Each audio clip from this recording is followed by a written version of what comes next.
Yeah, I mean, I actually, I sorry, I had to step off for a second because I was getting as many tickets as possible for the Melania documentary. I'm a huge fan. I mean, I finally giving the American people what they want. I think is really beautiful. You know, who hasn't been asking to know more about this person that no one literally cares about? I do assume that they're getting what they wanted out of this by actually, getting in good graces of the Trump administration. So if that was the aim, then congratulations. But I do look forward to watching how embarrassing this is going to be for them.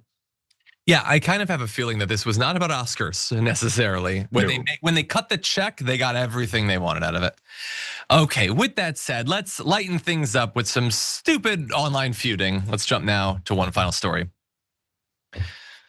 An airline has been feuding with, and in many cases getting the better of, the world's richest man, Elon Musk, at every turn. And it started with this. Ryanair said that it would not be installing Starlink on its airplanes, citing the impact of fuel costs and the short length of its flight, saying, quote, "It comes with a 2% fuel penalty because of the weight and the drag. We don't think our passengers are willing to pay for Wi-Fi for an average 1-hour flight, which seems very reasonable." And by the way, just bring a book. It's an opportunity to read. So anyway, they didn't want to do it. And I think that businesses get to make business decisions, but evidently Elon Musk doesn't, because he was furious about them saying that. So he apparently tweeted about it, said they were wrong. It wouldn't cause any fuel costs, but it literally is a thing that pokes out. It would cause extra drag. So that's just how it works. And anyway, one of the execs at Ryanair then chose to respond to that because they started to have a little bit of fun with this and said, "I would pay no attention whatsoever to Elon Musk. He's an idiot. Very wealthy, but he's still an idiot. What Elon Musk knows about flights and drag would be zero." And at that point, Elon Musk was already mad about the Starlink thing. He cannot take an insult like that without making himself look even worse. So he decided to post this. This is the world's richest man, the CEO of the platform he's posting at, says Michael O'Leary is a retarded twat who needs to be fired. Put him out to pasture. Please make sure he sees this message, because this is what the world's richest man is spending his time doing. He cannot miss an opportunity to use the R word. There's something about it. He is so desperate to maintain this fiction that he's a genius or even a mediocre mind that he has to attack other people and imply that they're stupid or something. It's very weird. He then went on to threaten to buy out the airliner and posted a poll asking whether he should do it. And many of his fans love that because despite the fact that every single one of them believes themselves to be populist anti-elites, they love the idea that the billionaire that they worship can just buy anything he wants and get away with anything anytime he has a petulant little temper tantrum. So that's how it works for him. Ryanair did not back down from that threat. They posted this as a CEO saying that they were going to address/undress Elon Musk at the Dublin press conference and then announced this new promotion, the Great Idiots Seat Sale, especially for Elon and any other idiots on Twitter. 100,000 seats for just $16.99 one way. Buy now before Musk gets one, which is, that's just so stupid that I actually really appreciate it. They're not trying to like outdo him intellectually. They know that they got him beat there. They just mock him. So then Elon Musk responds, the insufferable special needs chimp currently running Ryanair as an accountant has no idea how airplanes even fly. As if Elon Musk is designing engines or wings or whatever. I know that his cultists believe that. That's not actually how it works. Also, yeah, he's an accountant. And you know what I looked up? In 2025, Ryanair was the third most profitable airline in the world. Evidently, the accountant knows how to accountant. And so it keeps going back and forth and they're hitting at each other and anything like that. But Ryanair doesn't seem to mind this. They're goading him saying an American can't buy their airline anyway. And that it is a good time to invest though, because they've been doing so well financially. So anyway, I had a little bit of fun with it, Elliot. I like when he looks like an idiot, even if not to his cultists. What do you think? Yeah, I mean, it's the best thing. I can just inject it into my veins at every opportunity because it's one of my favorite forms of entertainment. Also, it seems like what Elon Musk and Donald Trump share in common is they both have surrounded themselves with a bunch of sycophants. And I really don't think they understand how unpopular unpopular they are for most people. And I think that's really dangerous. Like when you're looking up to these people, remember that they have purposefully curated their entire social circle and sometimes their entire work circle to make themselves feel good. Maybe don't put your faith in those kinds of people. I don't know. Spitball. 100%. By the way, we don't have the tweet, but producer Mike shared it. It'll be the last thing I discuss. Some guy had posted a flight path, and the flight is like going like this along the southern United States. And he's like, why doesn't the plane fly in a straight line? And Elon Musk responds, yeah, it should. Yeah. Yeah, he's a genius, I think. I think he understands flight and planes and rockets and all that stuff. And he didn't just buy those companies. He didn't just buy it. He understands it on a deep level. Genius. Anyway, my God. Anyway, that's all the time we have, unfortunately. Always a pleasure to have you here, Elliot. Thank you so much. Thank you for having me, John. I appreciate it. Always fun. Thank you. Where can people follow you? Oh, you can find me at Rebel HQ. I make videos there every week or co-hosting Indisputable, or you can check out my Substack at substack.com/Elliot Morgan. But thanks for having me, man. Awesome. Thank you. Everyone out there, Big News Wednesdays tomorrow. Join me and Sharon live tomorrow morning for the news. For now, though, stay safe out there. Stay sane out there. We'll see you soon.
Welcome.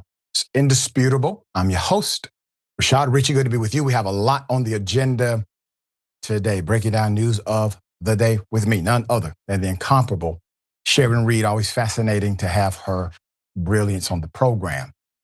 Top story of the day, hell of a thing. We have an update. ICE leader now, demoted to leave the, infamous position.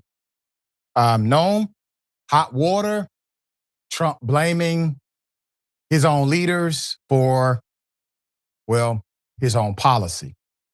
Let's get to it. Put up full mask. Let's highlight how a feckless leader runs a corrupt organization. When the heat gets too hot, he simply blames those who are, in charge, deflecting from the fact they were simply carrying out his policy. The Trump administration is doing something called damage control for them after intense public scrutiny following DHS and their botched handling and response of the recent killing of Mr. Alex Pretty.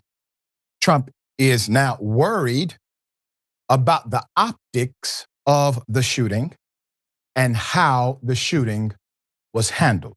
So Trump spent Sunday lamenting his administration and their botched response to the recent shooting, including the news conference held by both his leaders, Bavino and Nome, in which they seemed completely callous, as we've pointed out since day one, about the man's death. A confidant who spoke to the Trump, who spoke with Trump told Axios this, quote, "It's effed, and POTUS knew he needed to un-F it," end quote. Official White House correspondence. All right. As part of the cleanup, now understand this is all about optics and poll numbers and popularity. It has nothing to do with human beings doing the right thing, looking out for the American people. So understand the catalyst for Trump's dissatisfaction. If people would have celebrated this madness, he would be celebrating them. He would be celebrating the surrogates to carry it out. So on Monday night, a source close to the decision to demote his number one to Fox 2 that he's no longer serving as commander at large and will return to his prior post. Now, let me say this. He's returning to his prior post in order to retire from his prior post so he gets his, keeps his money intact. Okay, serving as commander at large, he would no longer have that post. Hours earlier, Fox 9 in Minneapolis reported that Bavino and multiple federal agents would be removed from Minnesota as soon as Tuesday, following weeks of protest and unrest across the United States. You and I have heard the press conferences. We see the spin on their official government social media handles. We see clearly they are carrying out the sentiment of Trump. They sound like Trump. Trump backs their play. The echo chamber is the exact same. It is the exact same. So his number one is no longer commander at large. He goes back to an original post or a previous post. He will go there and then retire. No, she's in hot water, under fire. Homeland Security Secretary Kristi Noem and her close advisor, Corey Lewandowski, individual who has no capacity for this role, neither does Noem. These were the biggest backers of Bavino at DHS. They are also at risk for to lose their job, according to the latest report.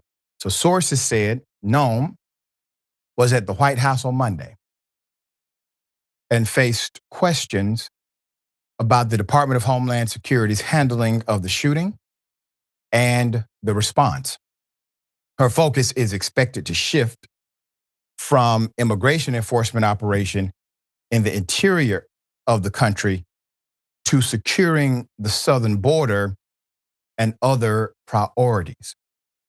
As part of a tactical shift, Trump is distancing himself from the provocative claims that Stephen Miller and Kristi Noem are making about the latest killing of Mr. Preddy being a domestic terrorist. When asked about it by a journalist, Carolyn Levitt answered, quote, "Look, as I've said, I have not heard the president characterize Mr. Preddy in that way." Levitt said, "However, I have heard the president say he wants to let the facts in the investigation lead itself." So let's go to Trump on Truth Social, okay? So Trump on Truth Social announced that he and Governor Walz are working together. Quote, "Governor Tim Walz called me with a request to work together with respect to Minnesota. It was a very good call, and we actually seem to be on a similar wavelength. I told Governor Walz that I would have Tom Homan call him, and that what we are looking for are any and all criminals that they have in their possession."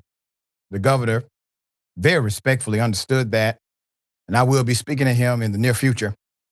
He was happy that Tom Homan was going to Minnesota, and so am I. We have had such tremendous success in Washington, D.C., Memphis, Tennessee, and New Orleans, Louisiana, which are lies, and virtually every other place that we have touched. And even in Minnesota, crime is way down. But both Governor Walz and I want to make it better. President Donald J. Trump. It's insane. Number one, crime is not way down anywhere. Here's what's actually happening. It's not because of ICE being in these particular cities. It is because police now have to police ICE. So when anyone does a crime statistic, they're really not looking at crime, they're looking at arrest. And that's how we determine crime. When your law enforcement locally has to be concerned about policing the police rather than actually responding to crime, it looks as if your crime rate goes down because the police, as the police chief has said in Minneapolis, the police are stretched too thin to do the work of the city. And so that's a fake out. There is no lower crime. In addition to that, there's a growing problem. All right, low morale and declining standards in creating internal havoc among ICE agents. Here it is, quote, "The brand new agents are idiots." Well, who said that? Well, an ICE agent did. Let's go back to it. The quote, "The brand new agents are idiots." An experienced ICE agent assigned to Homeland Security investigations said this on the record. This same sentiment was echoed by virtually everyone I talked to, according to the reporter, with several conveying the view that Mr. Preddy's death was the fault of some skittish young recruit who panicked when he heard the word gun. If that's what happened. Quote, "A lot of the guys," he said, referring to the new ICE recruits he worked alongside, quote, "are honestly pretty sketchy. I thought federal agents were supposed to be clean cut, but some of them pass around a flask as we are watching a suspect, observing as well that the new guys have some weird tattoos." Without going into too much detail, Klappenstein said that those tattoos are symbolic of the fact that new recruits are more ideologically motivated than those of the past. Ideologically motivated, maybe politically motivated, racially motivated. You get my drift. Okay, here's an example of the depraved ideology of these agents. So I joined the protesting, and before I knew it, I saw ICE agents circling a young woman who appeared to be Hispanic. And so I approached her, and we were at that point chanting, "We are not afraid. We are not afraid. Go out of our state. We are not afraid." And I said to this ICE agent, "Take me. Stop harassing her. Take me." The agent came, got in my face, pointed a gun at me, and said, "Are you afraid now?" To which I said, "I am not afraid." The next thing I knew, they were putting handcuffs on me, and they put me in the back of an SUV. They came back 3 times, and they asked me if I was afraid yet. To which I replied, "Hell no, I'm not afraid of you, and I'm never going to be afraid of you." The 3rd time when they came back, they asked for my identification. They asked for my cell phone. I asked them if I was under arrest. They didn't answer. And then they said to me, "Well, you're white. You won't be any fun anyway. You can get out of the car." He's called a hero, not a coward. The difference between a hero and a coward is not how they feel inside. I promise you that man was scared. I promise you he had anxiety. And I promise you, given the duality of human thought, he had some mixed feelings. But his decision was to be an advocate for others. That is a hero. That is a champion every day of the week. And that is the spirit, that is the light, that is the personality, that is the mindset that will overcome this insanity. Now, remember, part of this comes down to Trump recruiting individuals who are not qualified to be police officers, period, who are not qualified to be federal agents. And then he says, "I'm going to give them $50,000. Well, that's a fake out too. $50,000, that's a fake out. Signing bonus. Well, in order to get the signing bonus, you have to sign a 5-year contract.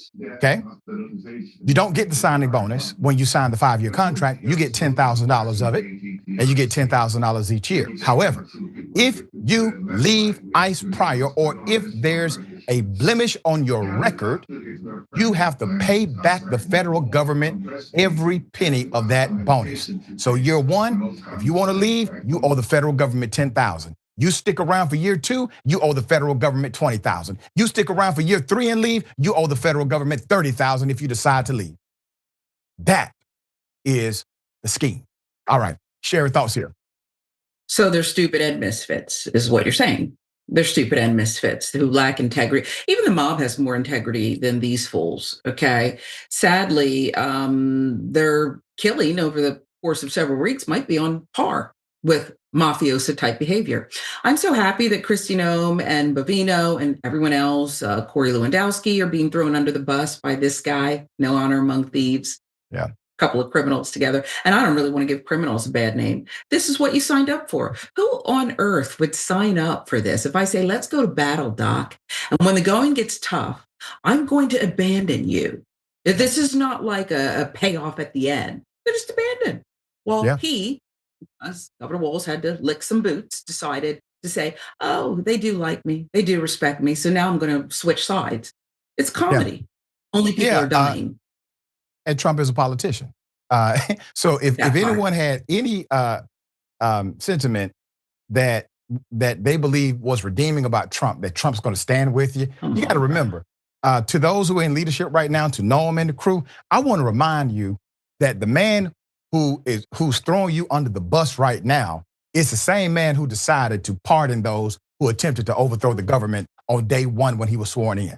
That's the same man who's throwing you under the bus, gave you this leverage to do the insane, and now is blaming you because his poll numbers are down. So understand who you are serving. All right, we got more on the other side. I'm gonna take a quick break. Indisputable, stick and stay.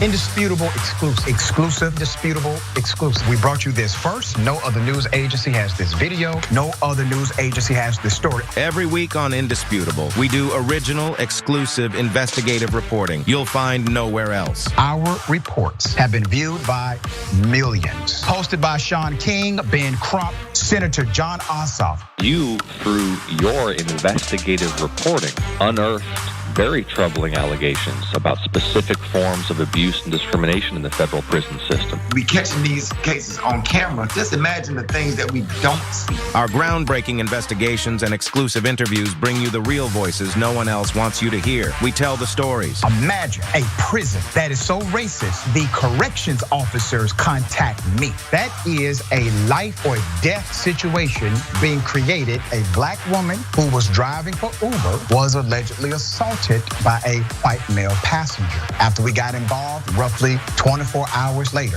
the police all of a sudden opened up an investigation. What was going through your mind when bullets were simply flying inside of your vehicle? Honestly, I thought I was going to die. Did these officers ever say that you fit the description of somebody they were looking for? Did they say that? Never.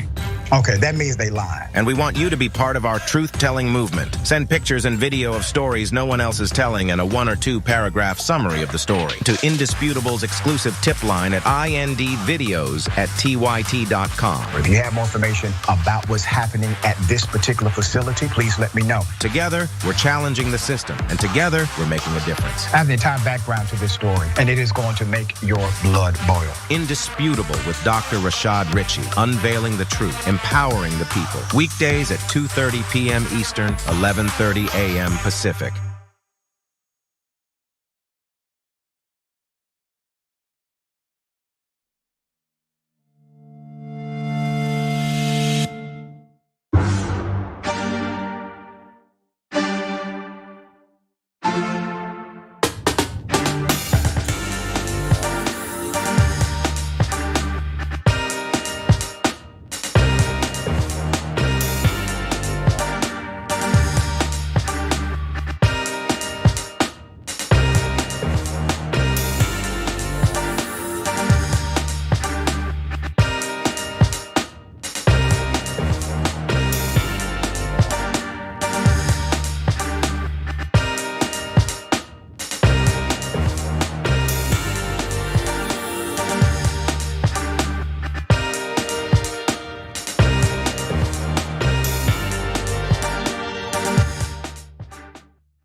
All right, welcome back. Always good to be with you.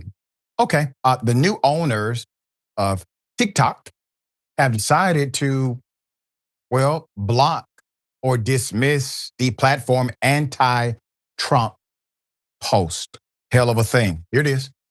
I'm really at the point of deleting this app. TikTok is censoring us. Let me show you the censorship. Let me just show you. Tonight, some TikTokers threatening to stop the scroll. We are posting factual, political information, and they are censoring our content. Alleging the app is suppressing videos about the fatal shootings in Minneapolis. TikTok USA is broken. Aaron Parnas, a political content creator, showing one video he posted that appeared to receive more than 200 comments, but listed 0 views.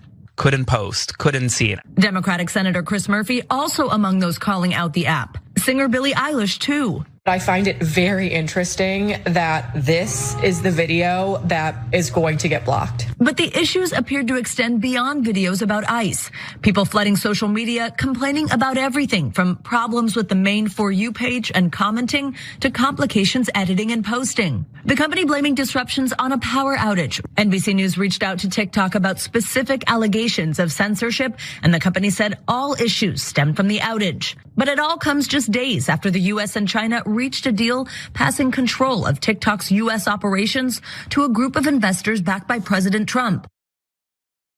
Now, they didn't really reach a deal. It was a law passed in 2024 that mandated TikTok to be owned by Americans, which became the proxy and the loophole that allowed Trump to gain what's called soft control over TikTok by having his friends as the investors or the owners of TikTok in America. So I just want to make sure you understand it's not a deal. It was a coerced deal. Okay, so here's a reminder of the person that Trump backed in buying TikTok. Citizens will be on their best behavior because we're constantly recording and reporting everything that's going on. That was Oracle's co-founder, Larry Ellison, talking about AI-powered surveillance and how he envisions it becoming a part of daily life. On January 22nd, he'll be the lead investor owning TikTok. So what does this mean for users? This group of Trump-aligned billionaires will decide how the algorithm is working, what shows up in your feed, and what doesn't. This is a serious concern given Ellison's political affiliation. The man literally acquired the Free Press, a right-wing online website that's positioned itself as the leading anti-woke voice on the internet. His son, David Ellison, is the billionaire who ruined CBS by putting it under the leadership of Barry Weiss. You know, the very person who suppressed the 60 Minutes episode exposing the horrors of Trump's immigration system. But it doesn't stop there. The world is paying attention to this sale. Far-right Israeli Prime Minister and Trump BFF Benjamin Netanyahu described the sale as the most important purchase that is going on right now is followers. TikTok. These are weapons.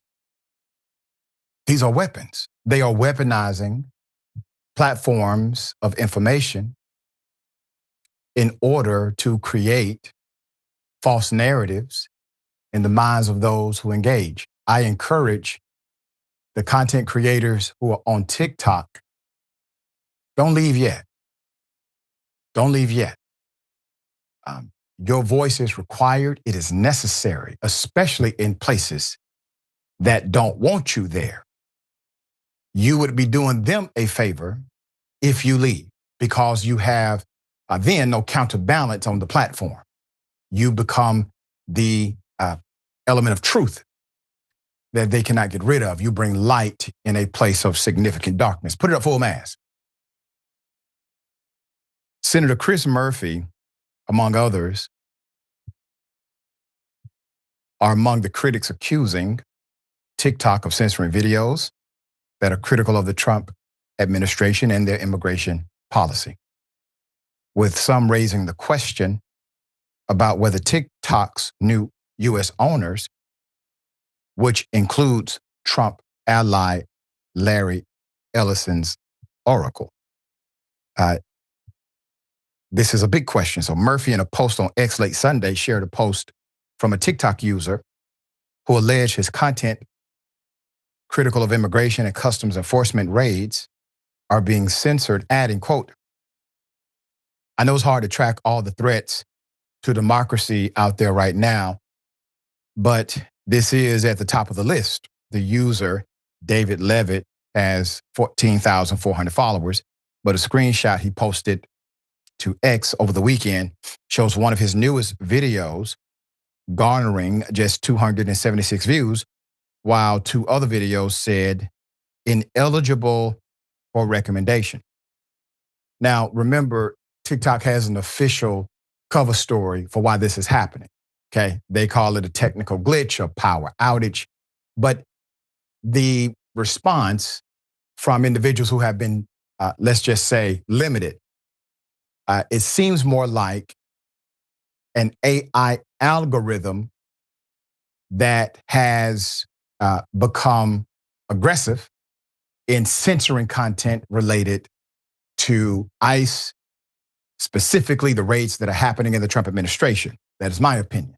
Levitt's allegations echo a growing chorus of voices who say their content that criticizes the recent killing of Mr. Alex Pretty in Minnesota by Border Patrol, or the Trump administration's immigration policies, are either taking a long time to post or are not being shown by the algorithm, leaving their videos with very few views.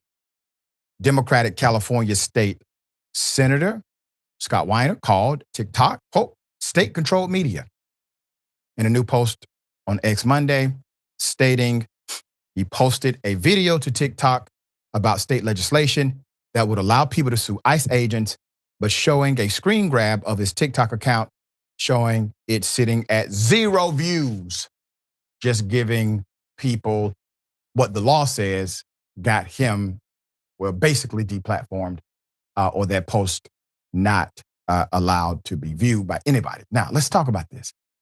Trump is the same guy who's on record for filing a federal lawsuit against social media companies because he claimed they were biased against his political and violent post. He also claimed they were doing this generally to conservative pundits and commentators. And back then, individuals who are of the conservative support system of Donald Trump, they echoed the sentiment. They said, oh yeah, absolutely, they're discriminating against us. At the same time, these individuals are still on these social media apps saying that they get discriminated against. Donald Trump was kicked off because Trump was telling people to commit violence, okay? That's why Trump was kicked off, and it's in the damn user agreement. When you sign the user agreement, you sign an agreement that says you will not engage in A, B, and C. Very simple, okay? The reason why this is different is because there is no such user agreement with TikTok as it relates to submitting and posting legal information to empower people or factual information that is content relevant. No such agreement is signed by the user. There's more.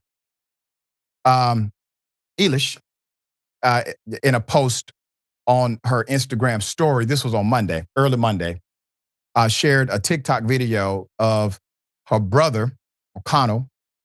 Her brother had made this video criticizing those who decided to justify the killing of Mr. Petty, followed by another post that shows O'Connell's video with only 114 likes, adding, quote, TikTok is silencing people, by the way, end quote. 18 hours after posting, O'Connell's video has 46,000 likes and 137,000 views on TikTok, which appears to be a lower total than his other recent videos, which have view counts in the upper hundreds of thousands or millions. Once again, operating like an AI algorithm watchdog.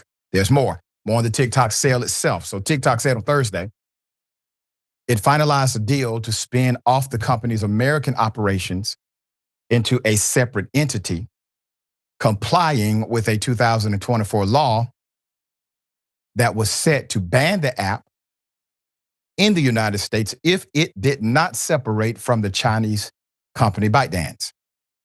The app went dark for hours in January 2025 upon the deadline, but Donald J. Trump delayed the app's ban until TikTok struck a deal to sell its U.S. operations to his buddies.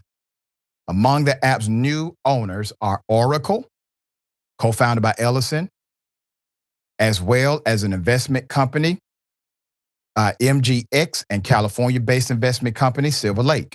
ByteDance has a 19.9% stake in the new American company. That's still basically TikTok. The deal has raised eyebrows among the TikTok users who have noted some of the new owners have strong ties to who? Trump, particularly Ellison. Ellison has had dinner with Trump at Mar-a-Lago, appeared at the White House last year as Trump announced investments into AI, and reportedly took part in a phone call shortly after the 2020 election to discuss strategies about how to overturn Trump's election loss. California governor, let's go to it. Gavin Newsom said on Monday he's launching a probe into allegations that TikTok censored content critical of President Trump. The Democrat, one of Trump's most vocal critics, said on social media, "It's time to investigate. I am launching a review into whether TikTok is violating state law by censoring Trump critical content." Newsom shared a screenshot appearing to show a TikTok user unable to send a message reading Epstein on X because it violated the platform's community guidelines, once again operating like an AI algorithm switch. CNBC confirmed that messages containing the word Epstein triggered an error message. Triggered an error message, but was unable to independently verify broader claims of political censorship. Asked about the issues, a spokesperson for the TikTok joint venture told CNBC that the platform does not prohibit sharing the name Epstein in messages and that it is investigated while some users are experiencing the problem among others. You think that's a coincidence?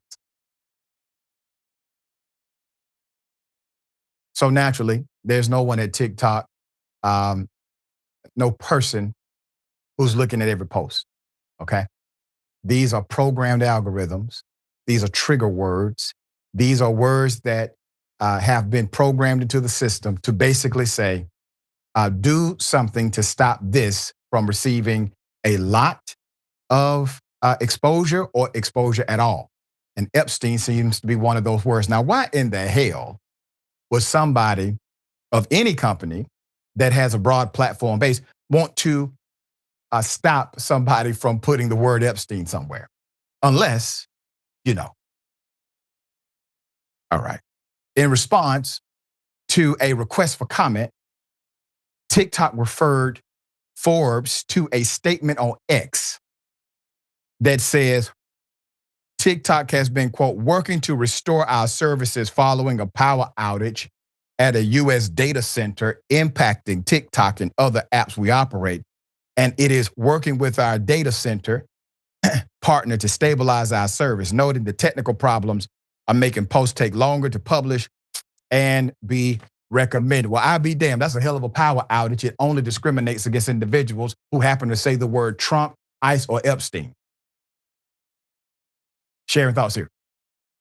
So these American oligarchs who have taken over TikTok are indeed controlling messaging. They are propaganda. I would argue that you could say they are enemy of the state and at the same time an agent of the state. For those who are pushing Netanyahu's line in some instances against America's interests, it's disgusting. And I have real concerns here, Dr. Ritchie, when it comes to this upcoming election.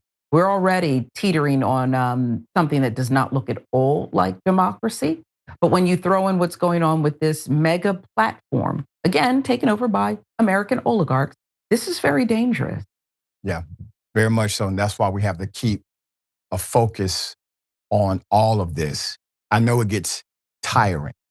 And Amen. it feels as if it would be better if we just, divest, let it go, but we can't. You see, that would allow them to win. The day we believe that this is normal, we normalize it for others whom would be manipulated or engage in this kind of sensory activity. We can't do that for the sake not only of, for those who are here, but for the sake of those who are our children, our children's children, and beyond. We cannot allow this to happen. We will bring updates as they come. Okay. Trump is targeting Democratic states, blue states, to review and basically create a case to take away your federal funding. Let's put it at full mass. Trump administration to target federal funding for mostly blue states. So the Trump administration has ordered a review of federal funding for a group of Democratic-controlled states in order to investigate what he calls fraud. The Trump administration has ordered a review of federal funding sent to more than a dozen Democratic-led states, according to multiple sources familiar with the matter. The sweeping scale of the review is outlined in a budget data request that was sent Tuesday to all federal departments and agencies, except for the Department of Defense and the Department of Veteran Affairs. The jurisdictions included in the budget office requests are California, Colorado, Connecticut, Delaware, Illinois, Massachusetts, Minnesota, New Jersey, New York, Oregon, Rhode Island, Vermont, Virginia, Washington State. It also includes the District of Columbia. The Office of Management and Budget memo, which was reviewed by CNN, requests detailed spending information to, quote, facilitate efforts to reduce the improper and fraudulent use of those funds. Notably, the effort, quote, does not involve withholding funds, the memo says, and is part of a data gathering exercise. Now, at this point, if you believe that, you're much more foolish than the Trump administration believes you to be. naturally, this is a prerequisite to their corrupt execution of a plan. And this has been their 1-2 combination for damn near everything. So at this point, you have to know what's coming. They're doing this in order to make a case against the individuals who provide the information. There is no good faith system here. If you really believe they want to cut down on spending and eliminate waste and fraud, but the guy in charge of this is building a ballroom with gold trimming inside of the White House, spending millions of dollars damn near weekly, then, well, you get what you deserve. But if you know the truth, regardless of your political affiliation, say it. Say it. Why do you think they want to control social media so badly? Why do you think they want to have their cronies purchase things that they've never purchased before, like TikTok? Why? Because they realize that if they can control the focus, the mindset, the intent, and the intellect of the average person, they get to control everything from politics to corporations. They get to control sales. They get to manufacture need rather than respond to it. So that is part of the whole cycle. All of this is a power grab for themselves. The memo directs agencies to include in their spending reports all grants, all loans, all contracts and subcontracts, and other monetary awards provided to 13 states and Washington, D.C., because Washington, D.C. is Black folk controlled, okay? Of all states voted for Democratic, all of the states who voted for Democratic nominees and former Vice President Kamala Harris in 2024 election, and 12 of the 13 states have Democratic governors. A 14th Democratic-led state has since been included in the review, according to a person familiar with the matter. They left one off, they got them back in. It's a damn shame. Quote, starting February 1st, we're not making any payments to sanctuary cities or states having sanctuary cities because they do everything possible to protect criminals at the expense of American citizens, Trump said last week in an economic speech in Detroit, and it breeds fraud and crime and all of the other problems that come with it. The irony is that statement, the prerequisite, is a lie. Sanctuary cities have a lower crime rate than cities that engage in non-sanctuary policy. And the biggest reason is because of cooperation and a better relationship, working relationship between community and law enforcement. That's the reason why. So if you look at the stats, you will see that the statement is flat out wrong. During a speech on Wednesday at the World Economic Forum in the Swiss resort town of Davos, Trump described the investigation's target as Somalian bandits. Quote, we are moving forward with taking fraud seriously, end quote, said an Office of Management and Budget spokesperson who spoke on the condition of anonymity to discuss internal proceedings. What happened to Doge, or Dodge as I called it? What happened to that agency? Well, come to find out, they actually cost you more money than they ever saved you. And so will this, because it is not about saving you anything. It is not about doing the right thing by the average person. As a matter of fact, if you're in one of these states, and I'm sure you have a lot of Republicans in these states as well, but to get out of the partisan argument, the taxes that you pay are then divvied up by the politicians whom you elect. So they're not giving you money at all. This comes from you.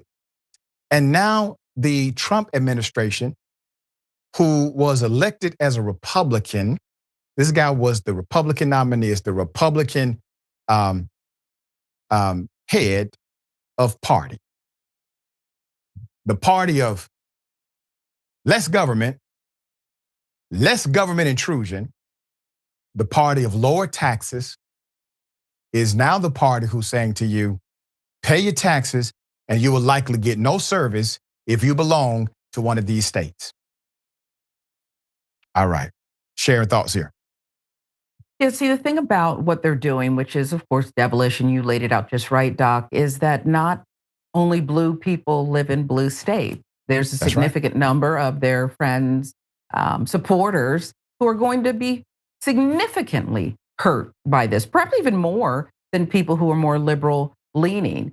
So it's dumb, as we said, devilish, and it can't ultimately win. The other thing is, when you have other countries, okay, nations that we like to look upon and say, oh, they're not as developed as we are, it is difficult for them to envision the kind of lifestyle most Americans are used to living over the course of the last 50 years. But when you do the opposite and attempt to take from people who are used to having, even at the pace and the rate that's going on currently and has been for the last decade, it's not going to be that easy. It's not going to be that easy to do this. That's right. And like with all other policies, this one not thought out either. So you will see significant backlash and some course correction as they attempt to, once again, disenfranchise the average person. Okay, we'll bring up this as they come. We got more on the other side. Indisputable, stick and stay.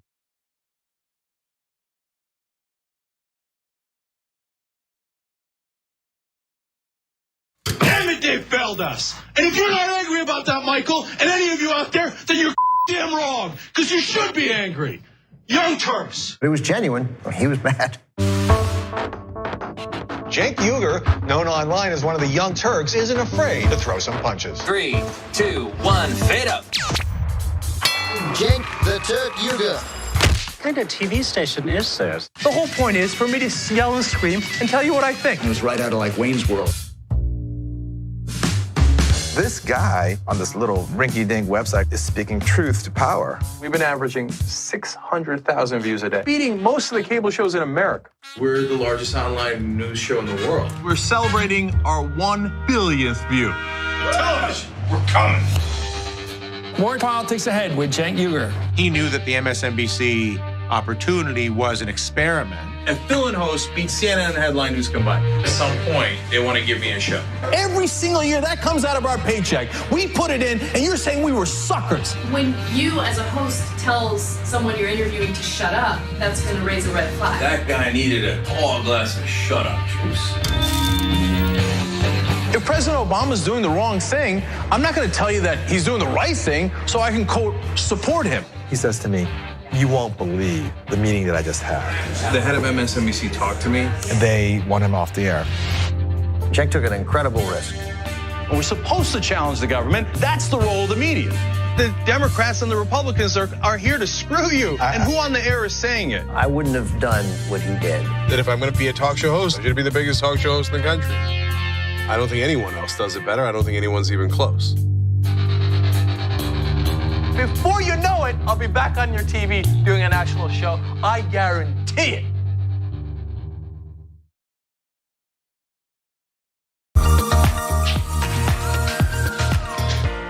Magic. It's showtime. And say 45 minutes.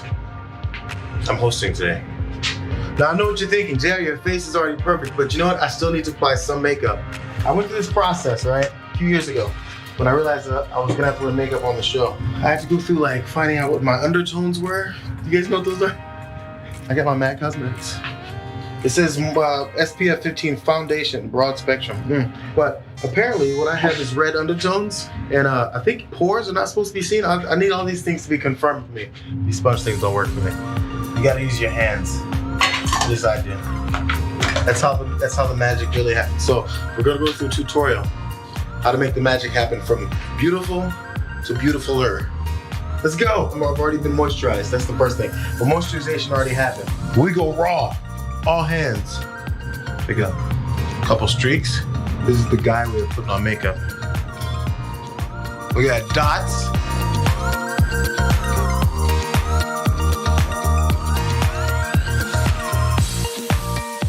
There's some shiny points that generally happen. First of all, here we go. You dust here. I'm putting way too much, but you dust. Oh, get the excess off. You don't want chunky powder. There's like a T-zone, I think, right? Mine is a double T-zone. Because I went middle and another cross. Make sure your nose isn't all shiny. People get on you for it. They'll say, that's not a good point you made on there, JR. Your nose is shiny. You guys are picky like that sometimes.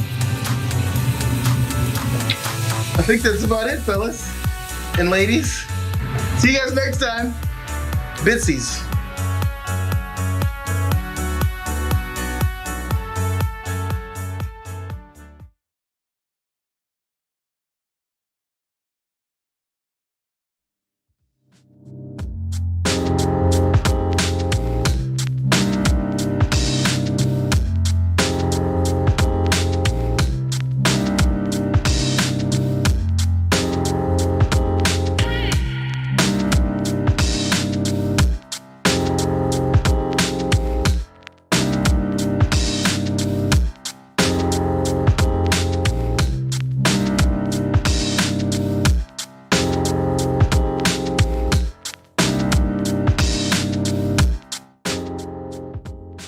All right, welcome back. Always good to be with every single one of you. We are promoting the assistance of Miss Dorothy Gaines. Okay, Dorothy Gaines, a disabled grandmother who has spent her life advocating for others. She is now without a home. You may remember we previously reported about the mistreatment her family suffered prior to their eviction. Please donate to her GoFundMe so she can find a place that is handicap accessible. Do the very best you can. This is a woman who has sacrificed a whole lot to make sure people have a way in this world. We're thankful for people like her. All right. We got comments. I will read as many as I can. Very thankful for everyone joining the conversation. Next TYT report, it says people are already leaving TikTok and going to another platform. TikTok will just be another Twitter disaster. And subversive queer username Dragon, brother of Jank.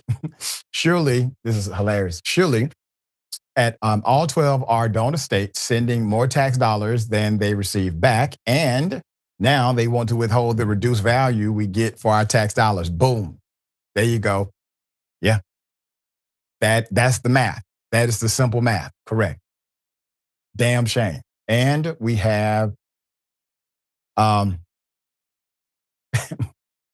Donnie the Noodle says, you can't say Epstein, but you could drop all kinds of slurs. Make it make sense.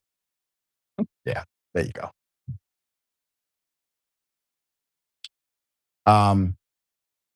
Liberty Lair, I think. Wouldn't a lot of people leaving TikTok make the investor lose money? Correct. This is about something else. This is a chess play for them, not a checker play. They're not getting TikTok to get money from TikTok, I don't believe. They're getting TikTok as a conduit to control politics and commerce. I believe that's their play.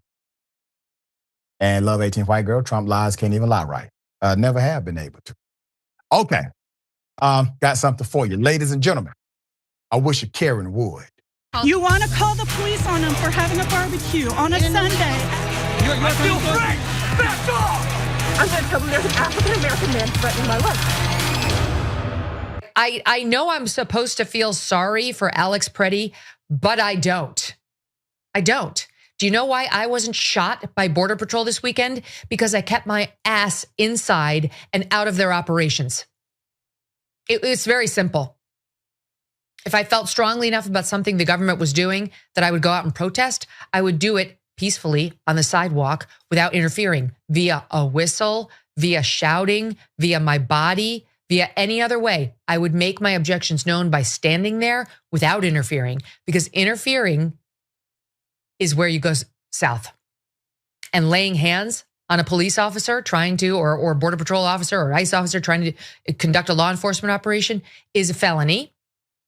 And now you are going to get arrested. And if you do anything that resembles resisting, you're in serious trouble. The insanity of it, even Donald Trump isn't saying this. He's distancing himself from his DHS leadership, who went on record to blame Preddy and call him a terrorist. So even Trump isn't saying what Megyn Kelly, our Karen of the day, has uttered on her show. She's incorrect about the narrative. The spin is simply a lie. In addition to that, the man was a lawful gun owner. We thought you all liked that, Megyn Kelly. But here's how she looked at, well, somebody who was not a legal gun owner, Kyle Rittenhouse, at a protest. Here it is. Reese Witherspoon, after Kyle Rittenhouse was acquitted.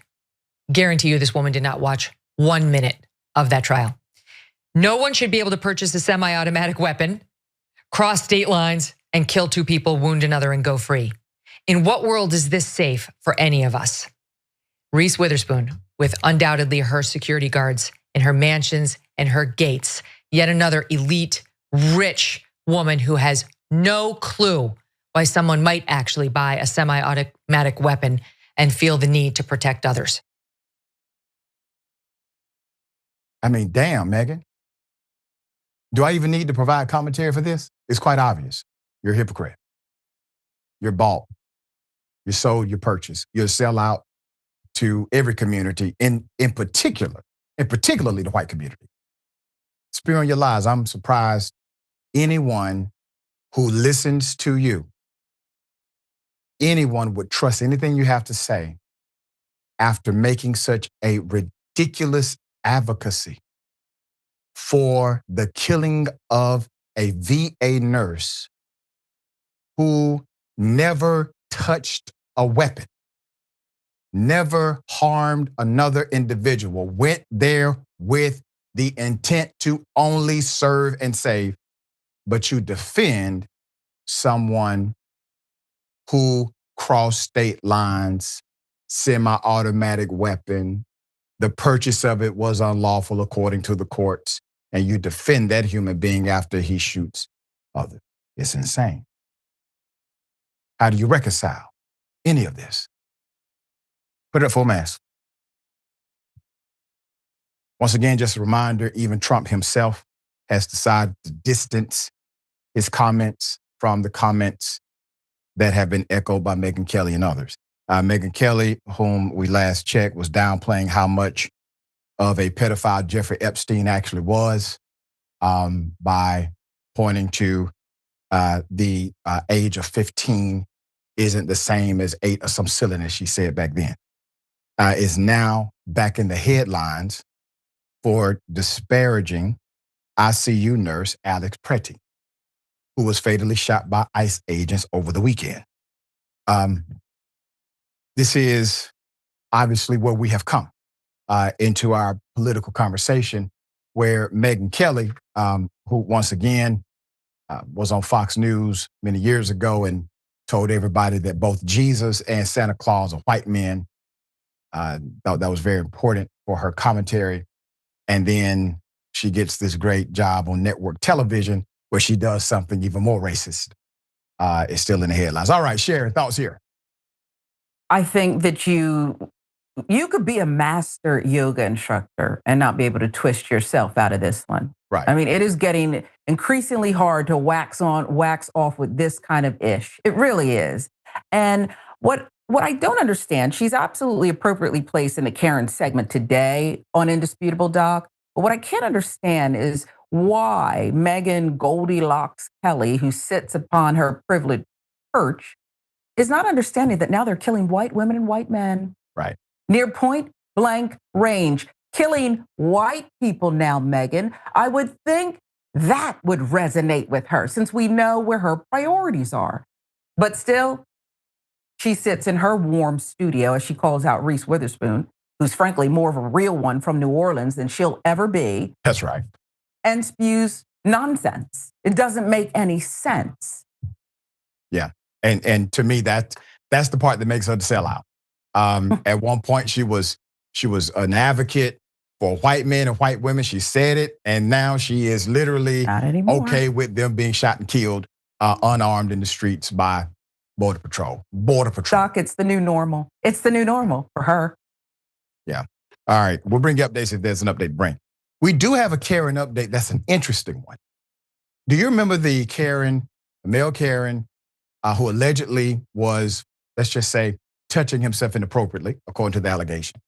And then he called the person who was recording a racial slur. I'm going to remind you of that. We have a really interesting update, and it has to do with politics. Here it is. Delete that right now. Nope. Delete it. Hit me if you want to. Hit me if you want to. You're not going to touch me. Delete You're not going to touch me. I'm not deleting nothing. Delete it. You're not going to do nothing. Like what? You got problems. You got problems for real. You still coming looking for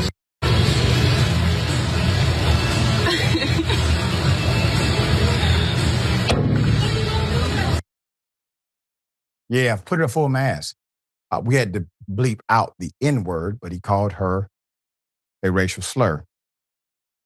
In an update, according to Orlando news station News 6, the man who spewed the N-word and appeared to threaten a black female cashier is Michael Lincoln McCray, a prominent disability advocate and Republican candidate running for a seat in the Florida State House this year.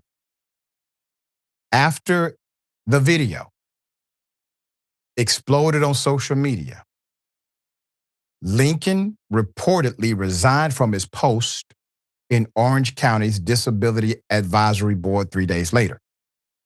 According to Disability Rights Florida, Lincoln reportedly suffered from a developmental disability as a young adult and was declared incapacitated by the courts in 2014 and put under legal guardianship. With the help of a DRF attorney, however, he regained his independence in 2016. Went to college, graduated from college, and now works as a security guard locally, in addition to his political aspirations. On the DRF website, he's described as a, quote, self-advocate who works with organizations like Stand Up for Independence, Family Care Council, and Disability Rights Florida to defend the rights of people with disabilities and promote SDM, which is supported decision-making. But earlier this month, he was angrily calling a black woman a racial slur, chucking candy on the ground and demanding that she delete a video of him. His choice of clothing that day was what it was. Did exactly win over the Harry Potter fans either. And Lincoln has not yet spoken publicly about the incident. His actions in the now viral video also invited scrutiny from the county attorney's office, which the outlet, which told the outlet, quote, Orange County is aware of the video and the county attorney's office is reviewing its content and will advise on next steps. Once a determination is made, we will update you. Moral of this story, don't be racist. Don't be racist. The ironic thing is this. She allegedly recorded him doing something else that was compromising, okay? But the headline is about his racism. That's a point. The story is about his reaction. The issue is about his reaction in the context of who he is as an advocate. How do you advocate for individuals who are disenfranchised by way of system normalities, i.e. Those they were called disabled? How do you advocate? And then you advocate against a black woman by way of your racism and racial slurs because she doesn't do what you demanded or commanded her to do. All right. So I hope you make better decisions in the future. Good luck to you. All right. You're young enough to outlive any mistake you've made. All right. Share your thoughts here. Well, I appreciate that last statement in particular that you made, Doc, because you're right. Okay. We've all been in positions that were compromising before. However, he's going to continue to make these kinds of decisions. I could just tell by what he's done that that's what he will do in the future, unless there's real accountability. And I think people often think that when you have certain diagnoses, and I tend to think most people have them. Perhaps they've not been disclosed yet, okay? We've all got something, but that doesn't absolve you of accountability. You can do better. Almost everyone can do better. I don't know that he has the capacity for that right now, Doc. Well, acknowledgement is the prerequisite to transformation. That I remind people often that years ago I was a drinking man, and in those days I couldn't see the forest for the trees. I was the reason you started the party and the reason you ended it. Okay, I'm thankful. It's been over 10 years since I've had a drink, and that is a part of my story. That's a part of my truth. And if I decided not to acknowledge that, you would be right in questioning if I have transformed from it. All right. So acknowledgement is the prerequisite to transformation. Okay. We got more on the other side. Indisputable, stick and stay.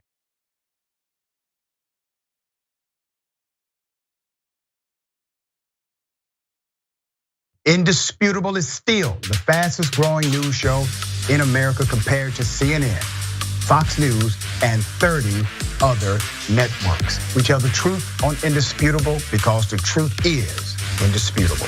We go places that other news media outlets refuse to go. When there were human rights abuses happening at the Victorville prison, guards and members of the community contacted us. You, through your investigative reporting, unearthed very troubling allegations about specific forms of abuse and discrimination in the federal prison system. It really doesn't take much to be a trusted voice. All it takes is to be fearless, report on matters, be an advocate. I called it the bullpen intentionally because it's a place of preparation. We present individuals who may have an opposing view, so we debate. Sometimes we interview individuals because their stories deserve to be heard. A survivor of significant police misconduct and his attorney.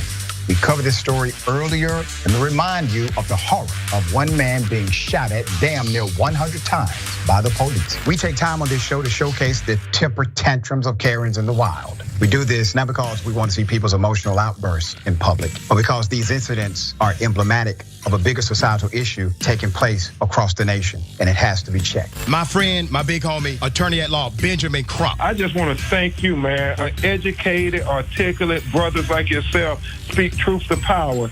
It makes a great difference in changing the landscape in America. So listen, no matter what you do, don't allow the politics of ideology to evaporate the soul that still exists inside of you. They don't stop, I don't stop. Racism won't stop, I won't stop. Systemic bias won't stop, I won't stop. People still need health care, so I won't stop. People still need criminal justice systems reform, so I won't stop. You won't stop either.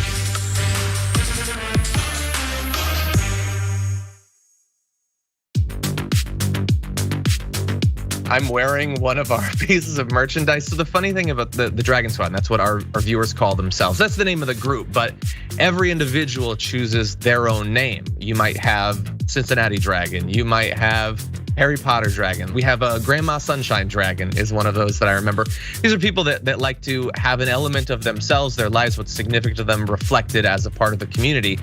But the concept of the Dragon Squad is just something I threw away as a joke. I was mocking the Proud Boys, these like right-wing groups that come up with a name for themselves that they think is cool, but it's actually really lame. And I thought, off the top of my head, I can come up with something that's still kind of lame, but much cooler. And so I threw out Dragon Squad and I just moved on with my life. But everybody liked it, and so they kept it going, and so we've embraced it. And I think again, this was during the period of the pandemic. I think it was sort of nice to have a renewed sense of community, a feeling that you're a part of something when everything seems so chaotic. And as a result of that, we've got independent artists online streaming, making beautiful digital art of dragons. We've got, we've released a number of pieces of merchandise that people love sending us photos of them. And then, by the way, for me personally, people send me, like you can probably see in the background, like a knitted dragon someone sent me. There's a dragon book they sent me, dragon board games they send me. People have done like custom ironworks, making dragon bottle openers. Like the fans are super invested in diamond art and things like that. And so it's great that they send this stuff. Sometime we're gonna have to set up a wall of all of it. But yeah, it's definitely brought the community a lot closer together. The fact that we were no longer in this big studio, I felt a lot more personally attached to people. It felt very immediate. And I know that I personally needed the connection.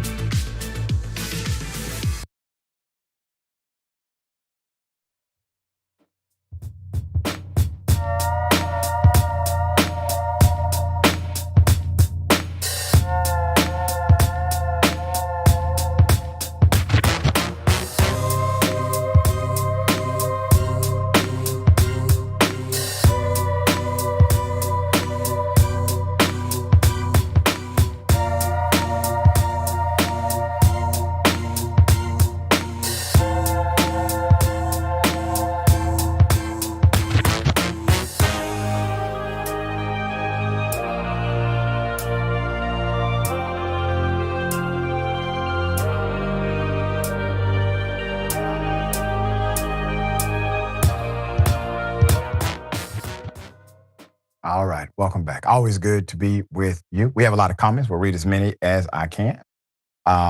Neon, Gremlin Dragon, I thought racism and violence got you a gold star and a promotion in Florida. Well, in some spaces, it does. And the Midwest Dragon, thank you for that. Who's the worst Karen, Megyn Kelly or Christy Nome? Please tell me if I spelled her last name right. No, but we know. All right, but thank you for that. I think it depends on what day. And was very nice. Mr. Steppy69, Doc, you're such a good-hearted person. Thank you for the bright side. There's always one. There's always one. You just have to sometimes look hard for it, but it's always a bright side somewhere. Okay? And things don't happen to you, they happen for you. All right. Well, Maxwell Frost attacked by a bigot at a Sundance Film Festival. Florida representative was harassed and assaulted by a bigot at the film festival this weekend. Put it up for a mass. 29-year-old Democrat was attending a party at the Sundance Film Festival. This was Friday, January 23rd. And when someone who reportedly trespassed the event screamed racist remarks at him and then punched him in the face. Frost confirmed the incident on X, saying, and I quote, "Last night, I was assaulted by a man at Sundance Festival who told me that Trump was going to deport me before he punched me in the face. He was heard screaming racist remarks as he drunkenly ran off. The individual was arrested and I am okay. Thank you to the venue security and Park City PD for assistance on this matter." This is called radicalization. So Trump's rhetoric directly radicalized this individual who can be described as engaging in a potential terrorist crime. Why? Because terrorism is the utilization of intimidation and violence in order to affect a political goal, a political end. And that is exactly what seemingly happened here to the elected representative. According to Variety, a 28-year-old white man named Christian Joel Young crashed the invitation-only party hosted by the talent agency CAA at Park City's High West Saloon, where Frost was in attendance. The incident occurred when Young and Frost were in the bar's restroom, where Young reportedly stated he was proud to be white. Good for him. Fox 13, Salt Lake City, reported that Frost and a friend were approached by Young, who pulled them in for a hug, saying, quote, "We are going to deport you and your kind," end quote. Frost and his friend reacted by pushing Young away before he yelled a racial slur and punched Frost in the face. Police charged Young with aggravated burglary and 2 counts of simple assault. Hopefully those charges stick and are enhanced. I can see other opportunities to enhance those charges via grand jury. All right, sharing thoughts here. It's so dangerous. And when you say radicalized, it's endorsed by this administration, this kind of violent behavior. Pulled him in close, said the vile nonsense was violent and could have been a lot worse. We know threats have been made and there's been attempts to carry certain things out. So I'm glad that the representative is okay. And I'm glad that this person is being brought to the law, and I hope it's the max penalty. I really do. I don't even care if it's first-time offender. We have to start pushing back in the only way that matters. Yeah, and here's the thing. We've seen press conferences where the DA, the police chief, they say, we're gonna make an example out of this person because we don't want this to become normalized. Now, if you wanna make an example out of somebody like him, because violence against our elected representatives is a no-go in a democracy, instead of making examples out of a 17-year-old who made an immature mistake. Make an example out of a grown person who decided to crash a party and punch an elected representative. All right, we'll bring updates as they come. Okay, Black Target shoppers falsely accused of stealing by the staff. I got a lot to say about this. Here it is. Now tell me what you just did. You said I didn't scan the items, but I scanned them. You're just gonna record that? Yeah, I'm gonna record because I'm gonna sue the company because you don't even know what people do for a living. They saying that they watching us and we didn't scan this and I done scanned it. Say it, come back. No, I don't wanna have a good day. Say what you have to say. Say what, I was stealing the items is what you were saying, right? Now you saying have a good day. Have a good day. Have a good day. Have a good day. Have a good day and I'm good to go? No. Why? Because you were saying that I was stealing the stuff, right? I can't give you his personal name. And what's your name? My name's Jessica. But you can't give me his personal name? Nope, I cannot. He's asset protection, so his job is the security of our store. His job is to secure your store, but right here it tells me that I didn't pay for my items. It's not personal. He does it to everybody, unfortunately. I'm sorry. It's Christmas time. There's a lot going on. But just to me, right? Oh, no, not to you at all just today. Just to me, though, right? It's happened several times. But just to me, and he came and said, make sure I scan this, and then the woman right there said, make sure I scan this as well, right? Okay, I'm really sorry. Are you recording me? Yes, I am. Okay, I'm going to have to ask you to leave. Okay, have a great day. Isn't it ironic? The people who are recording people don't want to be recorded themselves by those same people. Cameras are all over Target. Everybody's recorded. Everybody's being recorded. Put it at full mass. Dear sister, I am sorry this happened to you. We're not supposed to be in Target anyway. I do need you to look up some of the content about the Target boycott, okay? But I'm not here to say I told you so.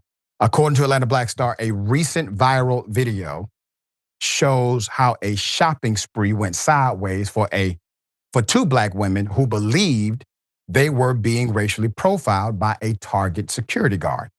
Two unnamed women were in the swing of Christmas shopping. This was at Target, filling 2 carts with toys and clothing, and chose to use the store's self-checkout option. After scanning and paying for approximately $455 worth of merchandise, one woman noticed a man who worked in asset protection speaking to an employee overseeing the area. The woman said she overheard him tell the employee to keep an eye on them to make sure they scan all the items. Instantly, the Black shopper pulled out her phone and started recording the interaction. Quote, after he saw that I had the item scanned, he's telling me I'm good to go. She recounted on her video, but the damage had already been done. Quote, Target staff embarrassed me in front of so many people, end quote. Read the caption. After the security guard realized he was on film, he walked away. And a store manager stepped in to placate the woman, but ended up causing even more embarrassment when she shooed them out of the store. The Christmas shopping disaster surfaced on X January 22nd, just as calls to boycott Target intensified. The retailer caved under pressure from the Trump administration to roll back its diversity, equity, and inclusion policy last year, and is now under fire for reportedly allowing ICE agents in Minnesota to set up in this Minneapolis area parking lots. Just won't learn, will they? All right, sharing thoughts here.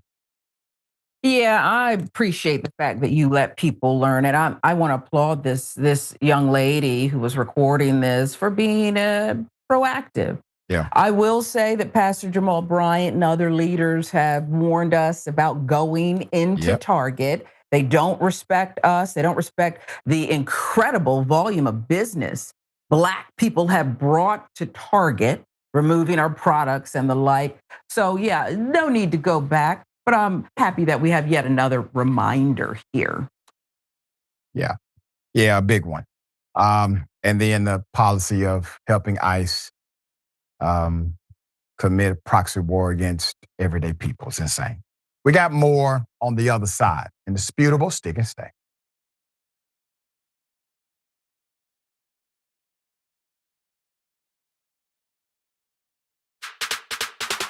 Indisputable, exclusive, disputable, exclusive. We brought you this first. No other news agency has this video. No other news agency has this story. Every week on Indisputable, we do original, exclusive, investigative reporting you'll find nowhere else. Our reports have been viewed by millions. Hosted by Sean King, Ben Crump, Senator John Ossoff. You, through your investigative reporting, unearthed very troubling allegations about specific forms of abuse and discrimination in the federal prison system. We catching these cases on camera. Just imagine the things that we don't see. Our groundbreaking investigations and exclusive interviews bring you the real voices no one else wants you to hear. We tell the stories. Imagine a prison that is so racist, the corrections officers contact me. That is a life or death situation being created. A Black woman who was driving for Uber was allegedly assaulted by a white male passenger. After we got involved, roughly 24 hours later,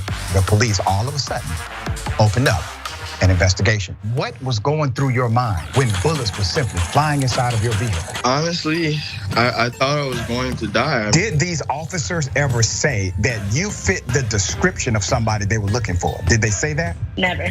Okay, that means they lied. And we want you to be part of our truth-telling movement. Send pictures and video of stories no one else is telling and a 1 or 2 paragraph summary of the story to Indisputable's exclusive tip line at indvideos@tyt.com. If you have more information about what's happening at this particular facility, please let me know. Together, we're challenging the system, and together, we're making a difference. I have the entire background to this story, and it is going to make your blood boil. Indisputable with Dr. Rashad Ritchie, unveiling the truth, empowering the people. Weekdays at 2:30 p.m. Eastern, 11:30 a.m. Pacific.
All right, welcome back. Always good to be with you.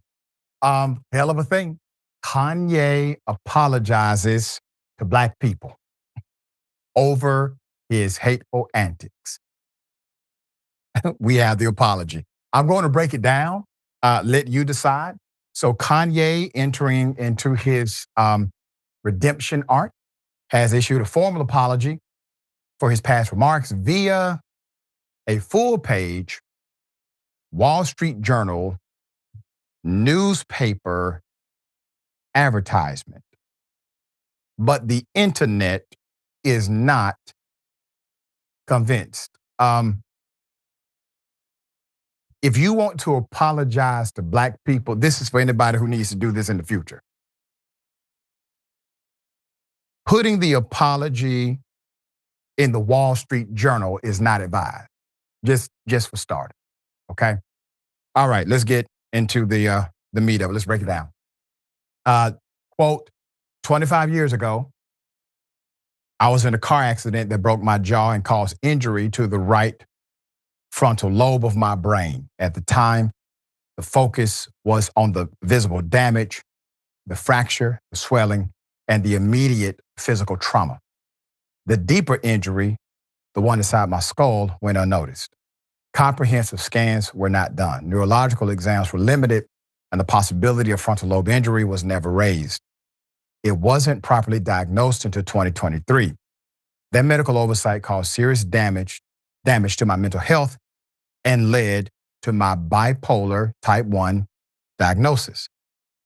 It also reads, I lost touch with reality. Things got worse the longer I ignored the problem. I said and did things I deeply regret. Some of the people I love the most, I treated the worst. You endured fear, confusion, humiliation, and the exhaustion of trying to have someone who was at times unrecognizable. Looking back, I became detached from my true self. In that fractured state, I gravitated toward the most destructive symbol I could find, the swastika. We all remember that. We reported on it. And even sold T-shirts bearing it. One of the difficult aspects of having bipolar type 1 are the disconnected moments, many of which I still cannot recall, that led to poor judgment and reckless behavior that oftentimes feels like an out-of-body experience. I regret and am deeply mortified by my actions in that state and am committed to accountability, treatment, and meaningful change.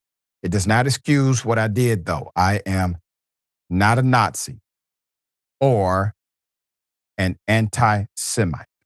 I love Jewish people, end quote. To the Black community, it says at another point, which held me down through all the highs and lows in the darkest of time. The Black community is unquestionably the foundation of who I am. I'm so sorry to have let you down. I love us. West said he is moving forward with, quote, much needed clarity, reached by a routine of medication therapy, exercise, and clean living. He added that he is also focused on positive, meaningful art, including music, clothing, and other ventures to help the world. He said he is not seeking sympathy or a free pass, but rather forgiveness and patience as I find my way home. Okay. Regardless of what the catalyst is, it takes a lot for somebody to say, I'm sorry. But those are two of the most powerful words in the world. I'm sorry, or I apologize. Three very powerful words, I love you. And there's another very powerful phrase, I forgive you. I forgive you, okay? Black folks are skeptical, however, online. One said, the fact that you took out an ad in the Wall Street Journal. See, the fact that you took out an ad in the Wall Street Journal to apologize to the Black community tells me everything I need to know about his supposed return to reality. Dog Ninja said the most pathetic thing about this Kanye apology tour is that he's more concerned with making sure Jewish people know he's sorry for the things he said than with being apologetic for the anti-Black rhetoric he's been pushing for almost a decade now. Soldier 67, hashtag cohort, said, Kanye, one of my favorite artists of all time, but the ish he said did platformed is unforgivable to me. This is just a grift because he knows he lost his career after the divorce when he went mental. I hope he gets help and stays out of the spotlight. Then you have one more that says, you took out a Wall Street Journal ad to apologize for past anti-Semitic remarks in an open letter paid for by Yeezy. Ye apologized for his past remarks, which he claims stem from neurological damage after the 2002 car crash.